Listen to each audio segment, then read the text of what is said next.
Olá, muito bem-vindo ao espaço virtual de aprendizagem da disciplina Filosofia, Razão e Modernidade. Hoje nós vamos falar de um tema muito importante da nossa disciplina, que é o tema do conhecimento. E para nos ajudar a pensar um pouco sobre isso, estamos aqui com a professora Maria Dulce dos Reis.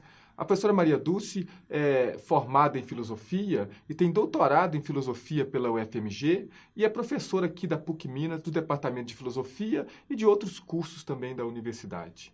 Olá, Dulce. A gente podia já começar pensando a questão do conhecimento, como é que essa questão era tratada no mundo antigo, na filosofia antiga, né, na antiguidade de uma maneira geral. Sim, Fernando. O problema do conhecimento, assim como outros problemas filosóficos, foram tratados com profundidade e extensão por todos os primeiros pensadores. Muitos não deixaram muito material escrito, nós temos principalmente a obra completa de Platão e de Aristóteles, mas a gente pode perceber, sobretudo para esses dois grandes filósofos, né, que a sede de conhecimento, a paixão pelo conhecimento, né, o amor à sabedoria, está sendo afirmado por todos os dois. Então, o conhecimento ele é movido pelo desejo que o ser humano tem de se aproximar da verdade, de buscar a verdade. E esse desejo, esse eros filosófico, né, que nos leva a buscar o conhecimento, é muito importante a gente perceber que ele é um exercício de razão e de emoção, de sentimento, de interesse, tudo ao mesmo tempo. Por isso a gente tem que se deixar apaixonar, né, pela filosofia, pela ciência e buscar cada vez um saber mais aprofundado. A grande chamada distinção, por exemplo, entre mito e logos, né? Essa passagem que houve na época da Grécia Antiga, de um discurso mítico, narrativo, para um discurso explicativo, é exatamente porque o discurso místico já não respondia tanto àquela realidade da Grécia Antiga, e começa então os primeiros filósofos a, no meio de um discurso místico, buscar demonstrações, aprofundar. Então é a água o primeiro elemento de todos, né? Ou no caso da filosofia socrático-platônica, o que é o bem, o que é a verdade. Então, a partir do momento, né, que o ser humano começa a se reconhecer como um ser que duvida, que questiona, que não sabe tudo, né? Então a famosa afirmação do Sócrates de que o ser humano precisa conhecer de si mesmo o fato de que ele ignora todas as coisas, precisa aprofundar esse conhecimento, isso nos move a buscar cada vez um saber mais demonstrativo, explicativo, aprofundado, através da razão. Então a filosofia antiga faz um elogio à razão, sim, ao fato de que é através do uso do raciocínio que nós vamos cada vez mais nos aproximar da verdade. Claro que aí a filosofia contemporânea vai questionar se haveria uma verdade única ou não, mas de toda maneira é importante a gente perceber esse desejo de conhecimento inerente a todo ser humano, né, que é afirmado na filosofia antiga. Então o conhecimento é tratado dessa maneira como algo que faz parte da natureza humana, mas que deve ser buscado, um esforço pessoal, individual de cada um de nós, né, para que a gente se aproxime cada vez mais da verdade. Ok? Quando a gente estuda filosofia, a gente fala para os alunos, eu até costumo escutar, mas Sim. filosofia antiga, por que eu vou estudar filosofia antiga? Isso já passou, isso tem nada a ver mais com a minha vida. Qual que seria a importância, o lugar da filosofia antiga e do estudo da filosofia antiga para nós hoje, por exemplo, que estamos estudando, nós somos professores de filosofia que ensinamos, Sim. e também para quem Os se alunos. interessa por estudar filosofia, seja os alunos nossos ou outras pessoas. Sim.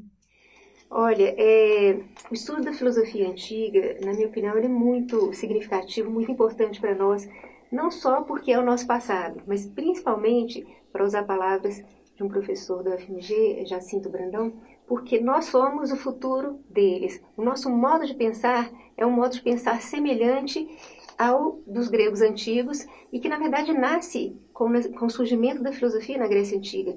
Então, aquela busca das causas, né? Qual que é a origem do conhecimento, a origem do universo, a origem da ética, a pergunta pelas origens, pelas causas, a reflexão crítica sobre o comportamento humano, sobre as ações humanas, sobre a vida política, né?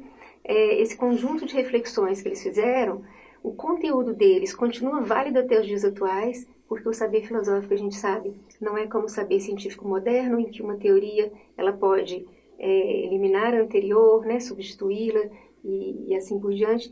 Não, conhecimento filosófico a gente tem um saber que é interpretativo, é compreensivo, é como aquele filósofo compreendeu aquele tema na sua época. mas que tem uma validade até para os dias atuais. Então, até hoje a gente estuda a Ética de Aristóteles, a Ética Nicômaco, a gente estuda a República de Platão. Por quê? Os temas e problemas que eles trataram são os nossos temas e problemas até os dias atuais. E a resposta que eles deram, isso é muito importante, são respostas que até hoje a gente pode aproveitar para os nossos dias atuais. Então, qual que é a relação entre o ser humano e o poder, entre a educação pela força e a educação pela persuasão, qual que é o papel da razão no momento de conflito, seja esse conflito familiar, um conflito político, um conflito entre nações. Então, todas as temáticas que foram trabalhadas podem ser aproveitadas hoje, sim. E, antes de mais nada, né, o nosso modo de pensar hoje, buscar causas, buscar consequências, é a forma como eles pensavam. Então, a gente está, na verdade, encontrando a nossa identidade quando a gente estuda os filósofos antigos. A gente está se encontrando porque a nossa forma de pensar hoje é semelhante e nasce com o surgimento da filosofia antiga, né? Filosofia ocidental. Interessante, quer dizer, o que nós somos hoje tem muito a ver com o que eles foram e fizeram. Nós não nascemos do nada. E, às vezes, alguém pensa que a nossa forma de pensar é uma forma de pensar que surgiu do vácuo. Não, tem uma história. Né? Tem uma história muito significativa, muito importante. E na disciplina, né, Razão e Modernidade, a gente vê também, posteriormente, como que só depois, na modernidade, com a Revolução Científica, por exemplo, é que a gente vai ter uma separação mais radical entre ciência e filosofia. Na Grécia Antiga não existia. Ciência e filosofia eram saberes aprofundados a respeito da realidade do que quer que seja que estava sendo objeto de estudo. Então, saber dessas diferenças históricas, mas aproveitar também o conteúdo que eles nos trazem, né? Então, vou dar um exemplo de conteúdo ético: educar alguém para a virtude, para agir bem. Por que isso é tão importante? Isso é importante desde a Grécia Antiga. Isso nos dá uma lição muito grande para os dias atuais, né? Como que a gente pode aproveitar dessas reflexões que eles fizeram para nos ajudar nos dias de hoje também. E a gente podia pensar um pouquinho, lá na filosofia antiga, Platão, que é a sua especialidade, filósofo grego que viveu lá entre os séculos V, IV a.C., o que Platão dizia sobre a filosofia, o conhecimento? Como é que nós podemos nos aproximar de Platão e quais seriam os principais pontos do pensamento platônico, da filosofia de Platão? Ok. Bom, para a gente tentar fazer uma síntese, né, do que é o conhecimento para Platão, eu sempre gosto muito de associar com o mito da caverna, escrito por ele próprio, por Platão. Né, numa obra de política, na sua obra República, chega um momento que o personagem Sócrates, que então não é Platão que está falando propriamente, mas é Platão através da boca de Sócrates, ele começa a narrar uma história, um mito, para nos dizer sobre o conhecimento humano. E é interessante porque o mito começa assim: a respeito da educação da psique ou da sua falta, ou seja, também a falta de formação e educação da nossa alma, ela nos levaria a um lugar ou outro. Então, com relação à educação da alma, imagine a seguinte cena. Então, ele pede para a gente imaginar uma caverna bem escura e prisioneiros lá no fundo da caverna. E, em síntese, né, ele pede para a gente imaginar o seguinte: se essas pessoas estão olhando para o fundo da caverna, elas estão enxergando sombras, né, iluminadas por uma luz que tem no meio da caverna, uma luz de uma fogueira, só que elas acreditam que essas sombras são a realidade, são a verdade. Então, o conhecimento possível para quem não exige muito, né, de um processo de aprendizado, para quem fica preso nas aparências, nas ilusões, nas imagens, na primeira aparência dos sentidos, é um conhecimento possível, sim, para o ser humano, mas ele é muito limitado, né? Então, a gente percebe, com a leitura do mito, por exemplo, como que, caminhando do fundo da caverna para a saída em direção à luz, é esse percurso que Platão nos convida a fazer diariamente, a cada momento a gente precisa fazer esse percurso da caverna, buscar sair das primeiras impressões de um conhecimento que é superficial, ou que é muito preso a imagens, ou a crenças, ou a preconceitos, a falsidades, colocar em dúvida esse nosso conhecimento, através então da interrogação radical, né? Mas será que eu sei de fato aquilo que eu acredito que eu sei? E no mito, então, um dos prisioneiros solta-se das amarras e começa a caminhar para a saída da caverna. E é uma caminhada muito árdua, muito difícil, porque é o processo de conhecimento. Ele exige muito de cada um de nós. Então, o mestre está ali para indicar o caminho, para auxiliar, mas o caminho é de cada um, né, de cada um de nós. o de passar pelas várias etapas da caverna, né, em busca da luz. Né? Essa luz, então, é uma metáfora da verdade, né? A luz ali do bem, que imprime verdade às coisas como elas são. Platão, então, através desse mito, né, ele nos mostra que o conhecimento humano é limitado, sim, pela linguagem, a gente, né, através das palavras, a gente não pode nunca chegar a conhecer completamente o que uma coisa é, mas ele postula que isso é possível. Então, existe aquela possibilidade de que o conhecimento iluminado pela verdade, como possibilidade para o ser humano, existe sim e como meta, um paradigma. Todos nós a gente devemos buscar esse conhecimento mais aprofundado da realidade. Só que esse conhecimento para Platão não é também o conhecimento apenas dado pelas ciências, porque nessas etapas da caverna, esse prisioneiro que saiu fazendo esforço grande para buscar conhecer melhor a realidade, ele passa por várias etapas, né, em que ele começa a aprofundar um pouco mais o seu conhecimento, inclusive pela matemática, pela geometria, astronomia, gramática, né, a ciência da época, elas estão ali representadas por alguns símbolos, simbolicamente. Então, esse conhecimento, eles nos auxiliam a um conhecimento mais próximo da verdade. Mas na filosofia de Platão, para que a gente tenha um conhecimento de fato do que cada coisa é, o que é o bem, o que é o homem, o que é o divino, a gente precisaria dar um salto para além das ciências, que é o salto que ele chama da dialética. Então, através do diálogo filosófico, por isso o termo dialética, né, através do diálogo, mas é um diálogo radical, que vai buscar de fato o que a coisa é, vou ter que me submeter à refutação de um interlocutor, eu vou cada vez mais me aproximar, aí sim, da verdade. A verdade sobre o que é o bem, o que é o belo, o que é o justo, o que é o homem, o que é o divino, etc. E aí sim, esse prisioneiro, saindo da caverna, veria ali as coisas iluminadas pela luz do sol. Chegaria aquilo que a gente chama, então, de formas inteligíveis ou essências, que em Platão tem uma existência própria. Essa é a nossa dificuldade de entender a chamada teoria das ideias, porque muitas vezes, né, os alunos costumam me dizer assim, a teoria das ideias de Platão significa então que a gente tem uma ideia já pronta na cabeça e essa ideia é o conhecimento da verdade. Não. As ideias ou formas, elas são as formas daquilo, das coisas como elas existem, mas sem nenhum conteúdo material e sem nenhum conteúdo cognitivo do ser humano. Não é a ideia que eu tenho de bem que é a ideia do bem. A ideia do bem é o bem nele mesmo, aquilo que o bem é e que faz com que ele seja aquilo que ele é e não outra coisa, né? Possui uma identidade. Então, as formas inteligíveis ou ideias, elas independem do ser humano existir para que elas existam. Então, são formas inteligíveis, eternas, nunca nasceram, nunca vão morrer, têm uma existência própria. Bom, então, nessa teoria de Platão especificamente, o conhecimento humano, o máximo, né, no seu grau máximo, que ele chama de episteme, aí ele usa o termo ciência nesse momento da saída da caverna. Quando o ser humano sai da caverna, ele alcança a episteme, ou seja, ele conseguiu apreender, e para Platão isso é uma rememoração, porque esse saber estaria adormecido na nossa mente. Ele tem então uma rememoração do que é o belo, o que é o bem, o que é o divino, o que é o homem, o que é o cavalo, tudo aquilo que existe, né? Então, o saber inteligível é o grau máximo de saber, que ele vai chamar de noesis ou intelecção. É uma visão de conjunto daquilo que todas as coisas são.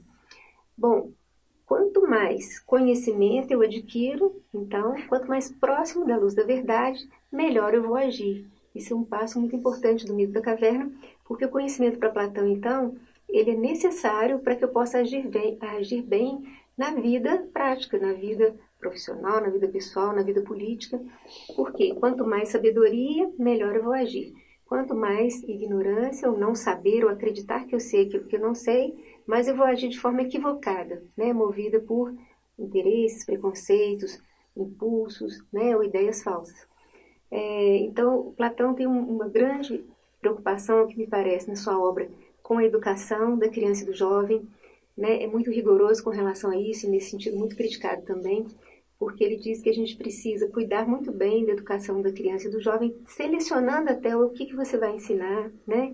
Então, selecionar a boa música, selecionar a boa poesia. Ele é um crítico da poesia da época, mas ao mesmo tempo ele afirma no livro 10 da República, a boa poesia, aquela que alimenta a parte racional da alma, essa eu aceito na minha cidade. Então, educar bem impulsos, sentimentos e o próprio raciocínio. Então, o ser humano nasce racional, mas a racionalidade dele precisa ser educada, aquele percurso da caverna, para que cada vez mais ele abandone, então, ilusões, preconceitos, interesses, e se aproxime, né? Saia do sensível e se aproxime do inteligível, daquilo que as coisas são na sua verdade, na sua realidade própria, né? De cada coisa. Toda essa teoria do conhecimento de Platão é bastante significativa, ela é central em toda a obra dele, e, ao mesmo tempo, a gente tem um de seus alunos, Aristóteles, que não concordou com Platão. Sobre o mito da caverna, nós vamos pensar em Aristóteles daqui a pouco. Okay. Sobre o mito da caverna, você já começou a falar para nós um pouco sobre a atualidade, como nós podemos pensar hoje Platão e até o mito da caverna. Agora, é um mito cheio de metáforas e muito interessante, muito rico em detalhes, o prisioneiro que se liberta, como você disse. Quais seriam, assim, os pontos que a gente poderia trazer para hoje no mito da caverna, atuais, até uma interpretação um pouco mais ampla, né, do que Platão quis? Muitos alunos, às vezes, até confundem o mito da caverna com o próprio mito, acham que é um mito no sentido primitivo da palavra, e não é. Mas como é que você pensaria essas questões do mito da caverna hoje, numa interpretação mais ampla? Como que a gente pode usá-lo hoje, né? Sim. Com certeza que podemos usar, Fernando, de várias formas. Me veio à mente aqui você falando, por exemplo, um depoimento do Saramago, escritor português, né, que já falecido. Saramago tem uma passagem em um filme que ele diz o seguinte, que nós estamos hoje presos como os prisioneiros da caverna de Platão, apegados a imagens e acreditando que as imagens são a realidade, são a verdade. E ele diz assim, foi preciso passar mais de 2000 anos para que a gente vivesse historicamente, concretamente, a prisão da caverna.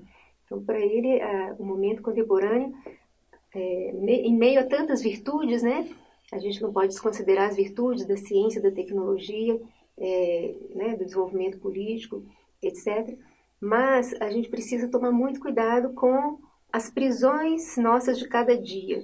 O quanto a gente se deixa enganar, se deixa aprisionar por imagens, por discursos que têm um certo interesse de que você pense daquela forma e não da sua maneira, né? Ou que você não busque conhecimento, que você fique mais calado, né? E deixe de, né, buscar aquilo que é natural no ser humano, que é a busca do saber, da verdade.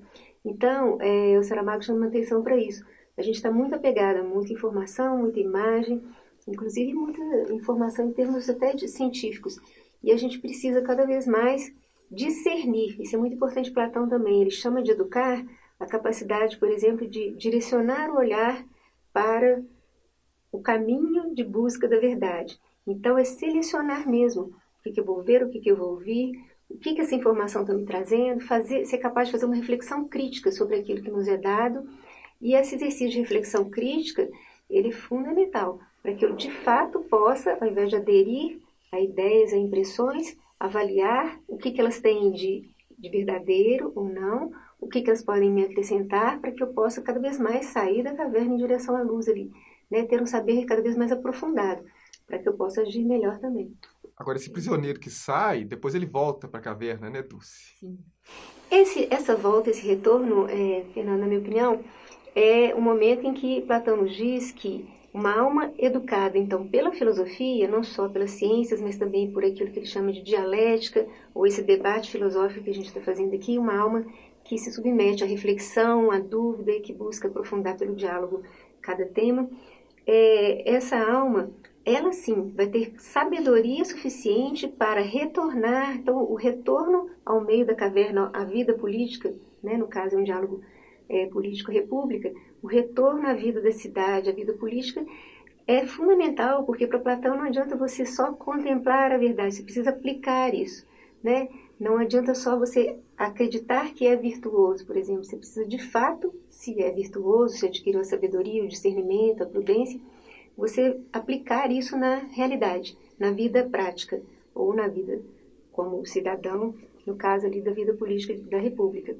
Então, voltar à caverna significa, é algo muito importante para Platão, é a tarefa do filósofo em especial, mas de todo cidadão. Aplicar aquele conhecimento que você tem, de fato, para que a vida em comum seja a melhor possível.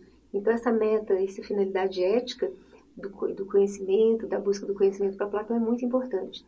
Então, não é um saber só contemplativo, como no caso de Aristóteles, o saber basta por si mesmo, basta que ele contemple, né, me ajude a compreender a realidade. A finalidade ética do conhecimento para Platão é primordial, é muito importante. Ótimo, queria agradecer muito a professora Dulce, que nos ajudou hoje a compreender um pouquinho o pensamento de Platão. Importante que a gente aprofunde e continue estudando, e entenda melhor o sentido e a função atual, até da filosofia grega, da filosofia antiga.